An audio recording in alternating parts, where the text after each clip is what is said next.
So the next piece, once I had the main box put together and the X and Y axis were put together, is to put in and install the power supply. So many of you may already recognize this as the typical power supply in a PC computer. So that power supply gets attached to a wooden piece, and then that wooden piece and the power supply gets inserted into the bot. Now here's the location in the bot as it's been partially built, as you can see, and now I'm about to install the power supply. And that's right, Houston, we have a problem. I got to put the power supply in, and as you can see, you've got this big fan area on the side of the power supply. However, once it's inserted in the unit, it's actually facing towards the bottom of the MakerBot, and yet there is no airflow because the bottom is this solid, flat, continuous bottom. At that point I realized now I had to do my own DIY, do it yourself, and figure out a way to get that power supply into the bot and yet get the proper airflow.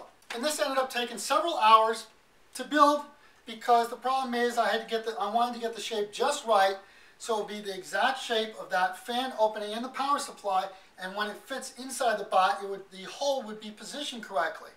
And as I would put it in, it wasn't quite right.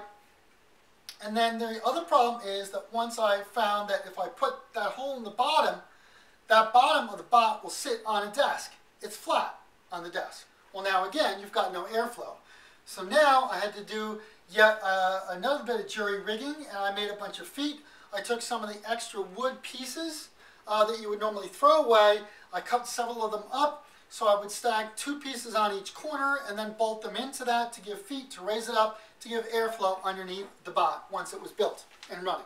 So here we are with the bot, looking into the bot, and now we've got the X and the Y axis installed within the bot. Again, that's the main pieces in the middle that you see, and you see again more rods. So these rods go from side to side and allow that unit to slide back and forth. And underneath the rods, if you look carefully, you'll see there is the rubber belt. Underneath those rods, inside the box, is the rubber belt, and that allows it to pull it back and forth, controlled by a motor that's on the left side of the unit. And now, as I'm building the unit, I also now need to put in the Z-axis rods. These are these rods that go from the top going down. There are 4 of these rods. They are threaded rods. So if you look at a bolt with threads on it, these are like extremely long bolts at something about, I don't know, 2 feet, 1.5 feet long, 2 feet long, something like that. So these long threaded rods have these nuts on them, and once the platform is put on it, when you're getting close to finishing the build, the platform gets on it, it holds those nuts so they don't turn, but because the threaded rods turn, those nuts move up and down and therefore make the platform move up and down. So at this point, we're installing those rods into the bot. Once we've installed the rods into the bot, you now have these kind of a pulley system. Notice there's the one pulley or gear that is in the middle. That's the one that actually has the motor on it. And again, that rubber belt that goes around has teeth in it. It goes between all those different pulleys. Those teeth there's also teeth in the little black pieces on the tops of the rods. So therefore, when the motor rotates, it rotates that belt, and all 4 rods move the same way, the same time. And by moving all the same way and the same speed, now it's controlled, and those nuts connected onto the bolts down in the bot will move up and down, making the platform move up and down. By making that platform move up and down, you've got your Z-axis. So now you've got your X-axis and Y-axis inside the bot, and the Z-axis with the rods and the platform up and down. You've got all 3 axes. Once you have all 3 axes, you can now create any kind of 3D object. Again, though, within limits, because there are issues to printing these objects on the MakerBot, so there's certain things you have to be careful about when you're building objects, and because of that, sometimes you have to create an object and put it on its side and have it built sideways. This image is the platform that moves up and down. So there is a platform, the orange piece that you see, and that's where the objects get built on top of that.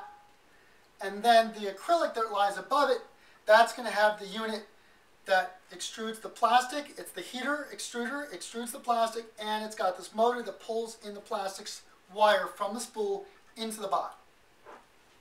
And you also see that I've got this kind of a leveling device there. That is what a carpenter might use for doing leveling. So the whole point is, as you get that platform, the acrylic platform, onto those 4 nuts on the rods, you want to get that thing level.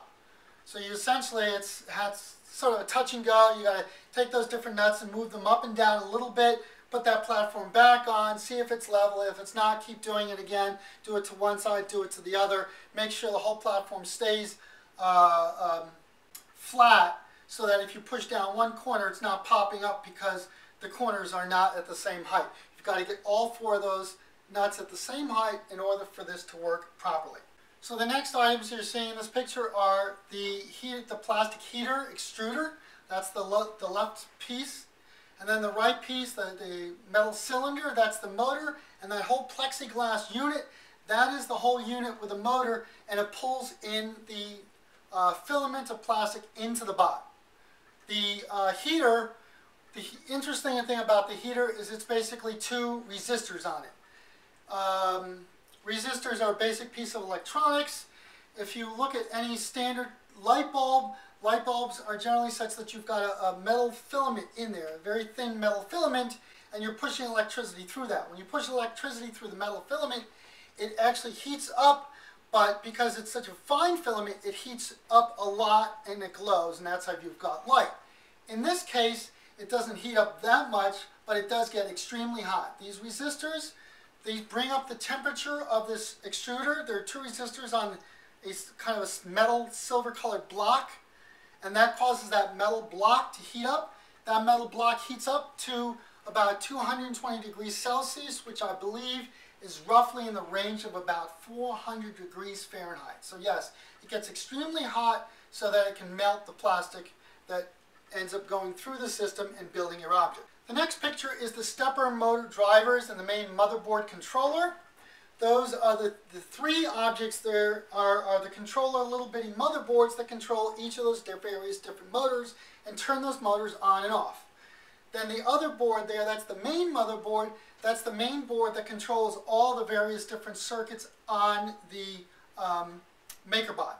And it's into that which we connect it directly into the PC computer or even into a Macintosh computer, and then the computer controls the bot and via controlling that particular motherboard on the side of the unit. This picture, you've got these different relays. There are 2 different relays on the unit. You've got one relay that's going to be controlling the plastic heater extruder part. So what happens is you've got power coming from the power supply unit where we had the problem installing it.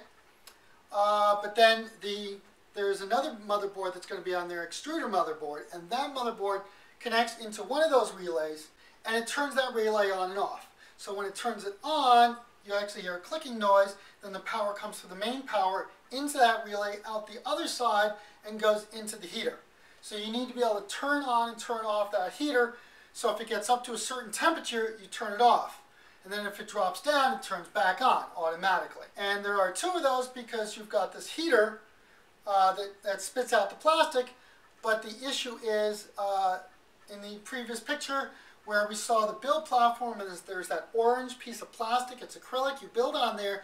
But the problem is, building on the acrylic plastic, there isn't any temperature control, and therefore an object that is very large tends to curl up on the sides when you're building it. So the other option is something called an HPB, or a heated build platform, and I will be showing you that shortly. So in this shot, you now see the initial acrylic build platform, and there are, as I explained before, the issues with the build platforms and the building. So the problem is you're going to end up with objects that end up being curled at the edges when it's building because the plastic is not cooling properly. It starts to cool too quickly, and that's when it ends up doing this curling up. So here's one of the examples of what happens with the objects as they curl up. So that's the curling of that object. It's not flat across as it should be. But that also causes other problems. These other problems include the fact that as I've been trying to do builds on my bot, I have been able to make a number of builds over a number of weeks. However, at some point, things started getting worse and therefore causing a lot of problems. So for instance, as the bot was building the objects, if it starts to curl up, it's not holding down, it starts to curl up, and then when it curls up, the print head literally knocks into it and at times has knocked it off the platform. So that's why the whole idea of the acrylic build platform is not a good idea. Also notice in this image you'll see that there is that heater device. That orange that you're seeing, what happens is you have to take this heating device and you've got to put this kind of a white ceramic tape on it. It's a kind of tape made of sort of a ceramic on the inside, and it goes in two different directions to keep the heat in on that print head. So you wrap this tape around it, and then there's something called a Captain tape. It's a clear orange kind of a tape, and it's also can deal with high heat issues. So that tape, we use that because that'll also keep that heat in, so you're constantly wrapping and wrapping and wrapping that print head. Now in the end, once you've got this whole bot built, you'll find that it really is a jungle out there in regards to the amount of wires that are all around the sides of the unit. And not only that, the thing is you've got the heating unit and the unit that pulls in the plastic inside the bot, and you've got the wires that go from the outside side into the top and feed into the box. And there are also other wires that come from this heated build platform, which I'm going to get to in a moment. So here's this, what they call an ABP, or automatic build platform. And in this shot, the shot initially is showing the building of it, but I was told by other people on the internet who work with MakerBots that it should really be trashed and just thrown away. I tried to install that unit into my bot, but once I tried to put it in there, it was not being stable, it was not holding still, it wasn't installing properly, and at that point I questioned why it wasn't, and especially because some of these wires going into the bot are kind of stiff, and that also seems to be part of the problem of that device going in there. So I asked these people on this MakerBot mailing list, what should I do about the APB? And they said basically trash it, throw it away. But what you do want to do is take out the heated build platform out of the inside of it. So here we are, this is the heated build platform. And as I mentioned, they're literally, in building this thing, you have these little resistors. They are so small, the resistor themselves are about half the size of an ant. They're almost microscopic. And what was kind of interesting is that they were in this little bitty package. It's like a teeny weeny package made out of wood with a plastic in the middle so you could see through it, the resistor, and you literally had to very carefully cut this little bitty package open. And again, the little packaging that it was in was only slightly bigger than the size of an ant. So some of these details and what you had to do to build this thing were pretty nuts. Also, at the top upper left corner of that heated build platform, you'll see these little black things with wires. What they did is they sent you this kind of a strip. There are these little black squares with a wire coming out one end and the other, top and bottom, and they were lined up, so there were 7 of them, and the idea was that these things allow you to make these sort of connections. You put that against the board, you solder it in, and then you have another wire that has a special connector that pops onto 2 of them, or if it's a 3-way connection, you've got 3 that go on there. So the thing is, you had to have 2, 3, and 3. There was 7 altogether, and you had to take that 7, which was actually one piece, and make 3 units out of it by cutting off 2 of them, 2 more, and then leave the last 3. And there it was. I moved now into the garage where I was building the bot, put this down in a newspaper, have my X-Acto knife, go to cut this thing, and sure enough, I cut through it, and that thing went pop, snap, in the air, and I'm like, oh my God, here I am in this messy garage. I will never find this minuscule little item. But certainly, sure enough, I turned to my right, looked down, and there it was on the ground. Luckily, I found it, I picked that up, and now I continue to make the heated build platform. Now, the heated build platform is this kind of integrated circuit that has all these wires going through it, and this kind of wiring going through it that causes the heat and resistance. It causes resistance, which causes the heat, so you pass electricity through that, it gets hot. Also, if you look very carefully, I have this kind of tape on the middle of the build platform. That tape is holding down a wire special device called a thermistor. It looks like a little bitty, I don't know, almost like a light bulb. It's this little glass thing with a wire going through it, and that thing is called the thermistor. You put that in the middle there, the wires then trail off. You connect it and solder it up there, and that tests the temperature within the unit to find out how hot is that unit.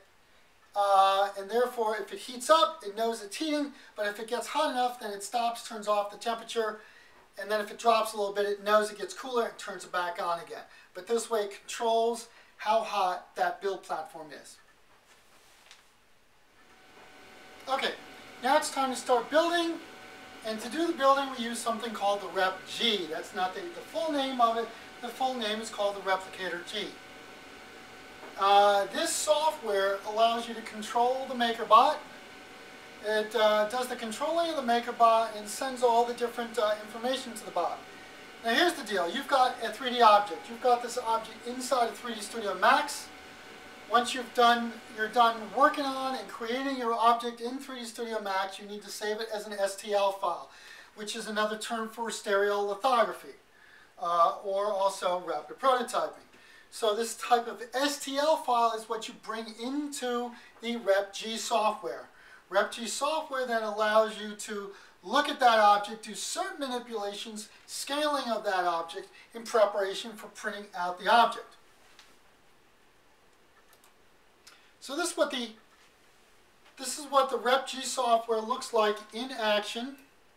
It allows you, as I said again, to take some sort of object, bring that object in, manipulate it, manipulating the view. You could move that object around.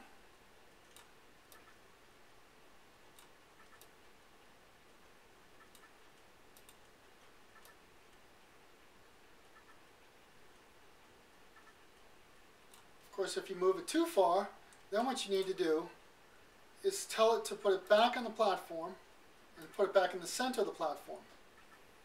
You can also take that object and scale the object.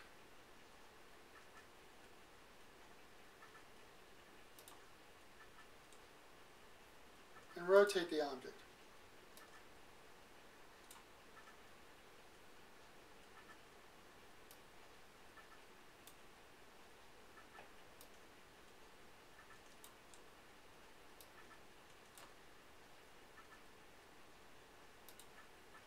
So here I'm scaling this object up. And again, now I need to make sure that I put it right onto the platform. And there it is on the platform. Let's recenter it. Now if I was to move it around and see it, there's the object.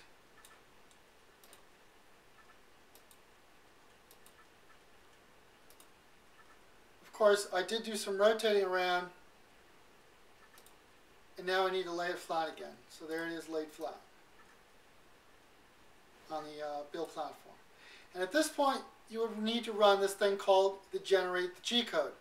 When you generate the G code, that's the whole process of preparing the actual code that drives the robot, the MakerBot, to build the object. What this generating the G code does, it literally takes your object and slices that object. And it does calculations on how it does the slicing, and therefore creates this whole path for the actual print head of the MakerBot. And there's also a number of different controls. There's a thing called a raft. So for instance, that object that you see on the screen, that was the very first object that I produced on the MakerBot. This is that object. All it is it's some sort of hex shape. And I've ripped off what's called the raft, but I left a little bit on there. That's the raft. So this raft is a flat surface, and initially is created to help the object stay held down onto the platform. That's one of the many reasons for allowing the software to build the raft. But you can produce objects without the raft. Again, here's another object that was done with the raft. There's the raft. It's a flat sort of object, and then the object gets built on top of it. So after building the very first object, that hexagon shape, I built the next shape. And that next shape is actually one of the pieces from my board game concept.